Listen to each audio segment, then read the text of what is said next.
Welcome to Prime Alpha's interview series, insights from industry practitioners discussing their journey and their discoveries.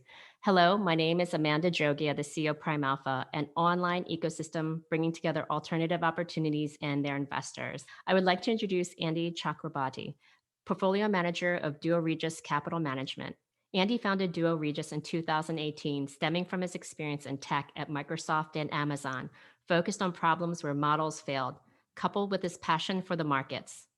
Duo Regis is a long-short, quantamental equity hedge fund that seeks to exploit human-machine collaboration gaps created by rule or model-based trading. Welcome, Andy. Thank you, Amanda. It's a pleasure speaking with you. You have such an unconventional career journey. I would love to hear more about the journey. Well, thank you. So I spent most of my career, as you mentioned, in tech, mostly in engineering, finance, and data science at Intel, Sprint, Microsoft, and Amazon. But it was really always the same job. I was the guy given the task, hey, take this team and figure out these places where the models and the data and the systems are failing. For example, at Amazon Retail Systems, I led a data science team in charge of extracting ever more concessions from our vendors, price, delivery speed, responsiveness, for those providing product to Amazon, but you don't want them to leave the platform.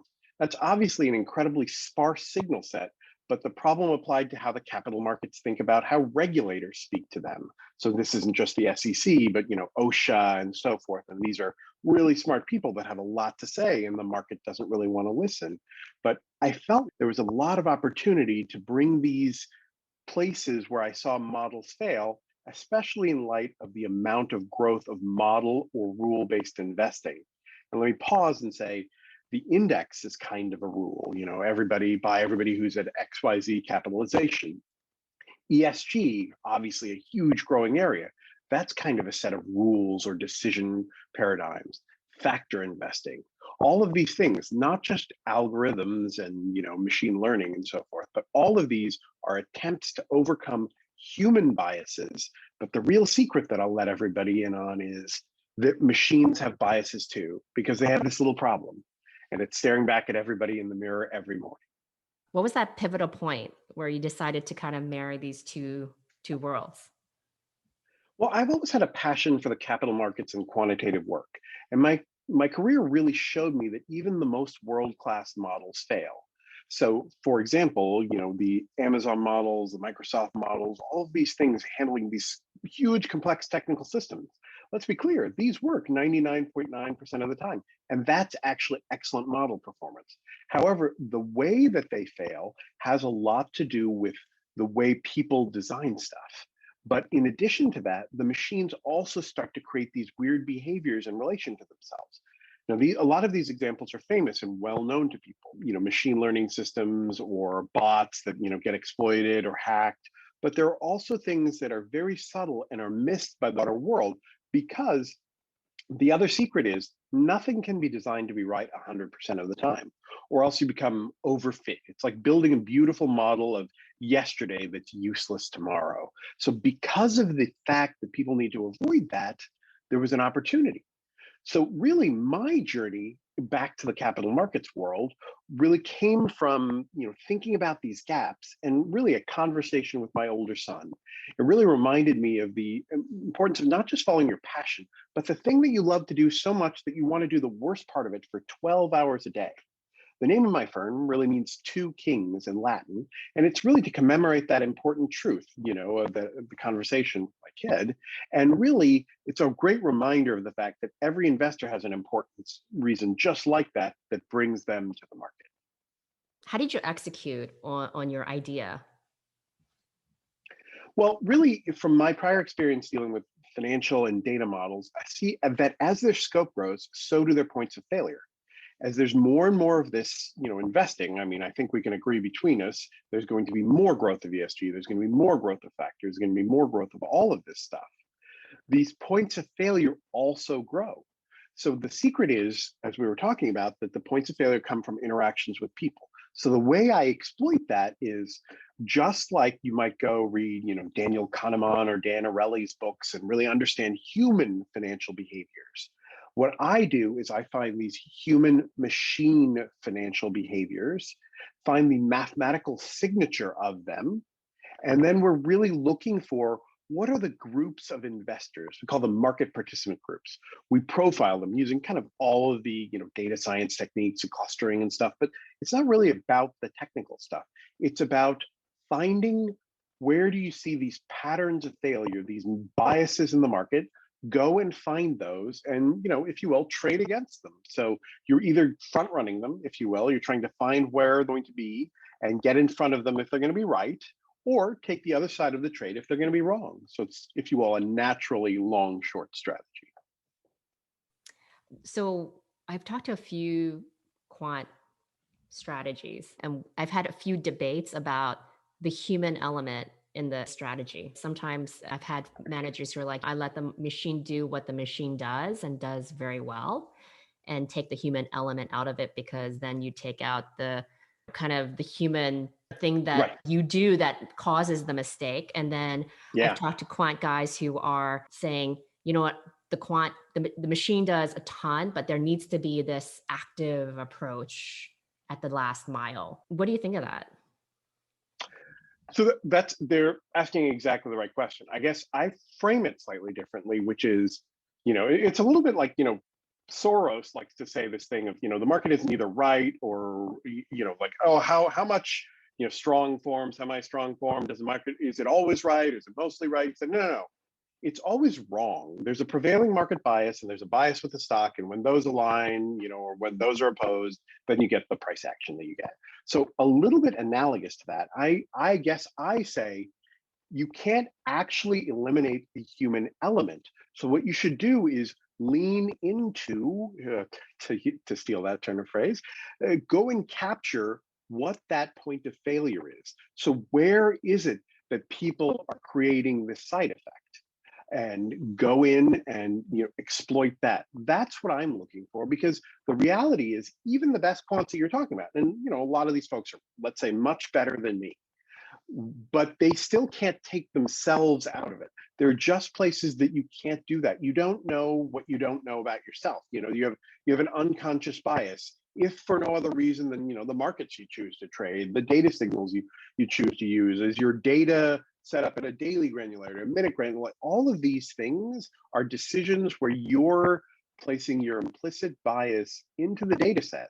So if you will, I turn it the other way and I say, everybody's going to have this bias. How can I go find that and use that as my major source of alpha?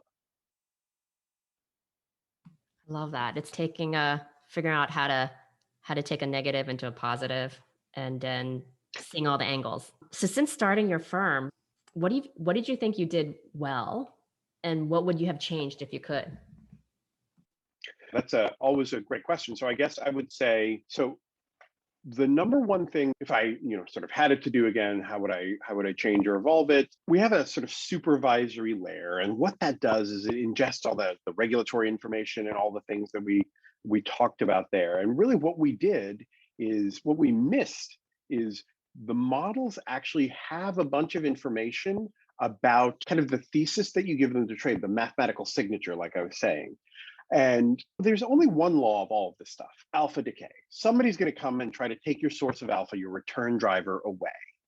And I think that my number one learning is, you can actually seek to find that. You can look for, hey, is my model's alpha starting to decay? So I have all these different submodels, and during the evolution of my strategy, I now have a way that I sort of seek to find, where are the models, each of the submodels, starting to lose their power? Can I get in front of that? So that's really something that I've evolved and changed. Obviously, I wish I thought of it to start with, but it's been super helpful. And the sort of proof of the pudding is in the eating. So I had my worst period in Q3 of 2019, and that really led to this evolution.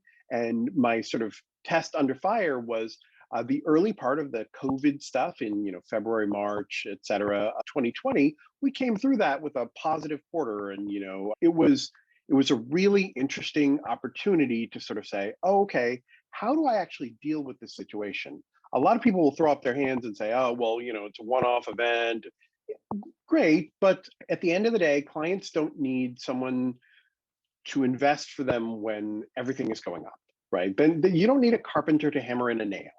You only need that stuff. You create value when things are going crazy. So I guess I would say measure people based on, how do they do during these terrible periods? And that's one where I would say that that's something that we should have done better, and that we evolved and hopefully are sort of starting to do right. So a good segue is, how do you help your clients then? Well, so our core strategy, it's an equity long short quantitative hedge fund, as you mentioned. So it's been generally low correlation and low negative exposure. So our goal is to help clients to understand the following. I think clients, whether fiduciaries or investing for their own book, they need to ask the question: are there going to be more model or rule-based investing dollars in the market tomorrow than today? And if so, am I prepared for this reality? It's something that not a lot of people have thought about. Like, what does it mean for the market? Not, do I have an AI investment strategy or do I have an ESG investment strategy? But what does it mean to my world that this exists? It's a little bit like going back in time 30, 40 years and saying, hey, there's this thing coming, it's the index. And you say, oh, I don't know that I care. Obviously, it's changed the world of investing massively. So just like that, I would say that we have this vision to say everybody, whether they're investing with me or just thinking about themselves, they need to answer this question. They owe it to the people that they're investing for, the sort of two kings in their world. What is it that I'm doing to be prepared for the growth of model-based investing? So what do you think is your superpower and why? That's a really interesting question. I love the superpower framework. I guess I would say it's a little bit about sort of seeing side effects and unintended consequences of actions. Games that I liked as a kid were always something where, whether, it's whatever, Civilization on the computer or Monopoly or something like that, where there's another way to approach the problem. This is blocked, and so you can sort of come out the other end, and it's not just sort of a straight shot. So I guess I would say it's something that I've done throughout my career to sort of say, okay, this main vector, this main thing that we're working on, that's not working, or that's been well plowed and everybody understands this. But this side effect, well, that's going to have, potentially even opportunity, but if nothing else, that'll give us a 20% improvement to the baseline, idea. So as we look at the growth of this model-based investing, what's cool is I think it'll do a great job for people.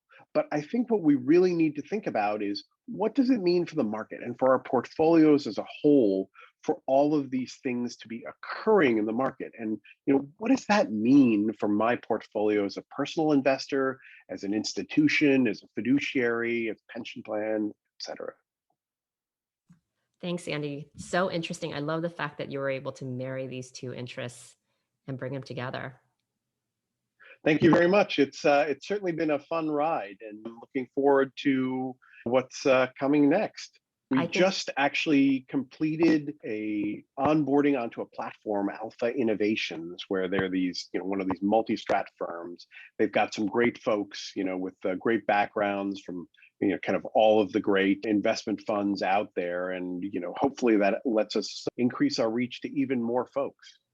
sounds great. Can't wait to learn more, and definitely want to have a follow-up podcast with you. I think there's a lot of interesting backgrounds between mine and yours that we could add a lot of insights. Yeah, Thank you so well, good. much. Thank you.